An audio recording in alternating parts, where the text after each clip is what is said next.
সাবেক রাষ্ট্রপতি জিয়াউর রহমানের সমাধিতে শ্রদ্ধা জানিয়েছেন বিএনপির ভারপ্রাপ্ত চেয়ারম্যান তারেক রহমান। এ সময় তিনি দোয়া মোনাজাতে অংশ নেন। শুক্রবার বিকেল 4:40 দিকে তিনি সমাধিস্থলে পৌঁছান।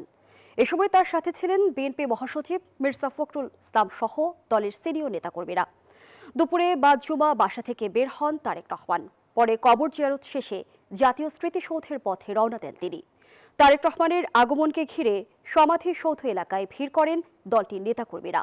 শ্রদ্ধা নিবেদনের আগে গণমাধ্যম কর্মীদের সাথে কথা বলেন বিএনপির মহাসচিব মির্জা ফখরুল ইসলাম আলমগীর। বলেন, তারেক রহমানের হাত ধরে দেশ গণতান্ত্রিক পথে এগিয়ে যাবে।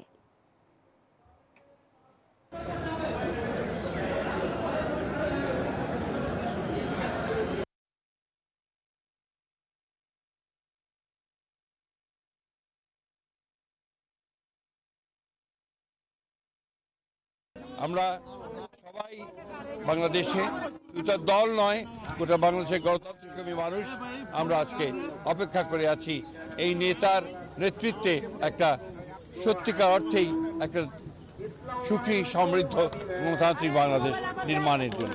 নতুন সানসিল্ক ব্ল্যাক শাইন, তাই গ্লাস শাইন, ঝলমলে শাইন করো, গ্লাস শাইন করো।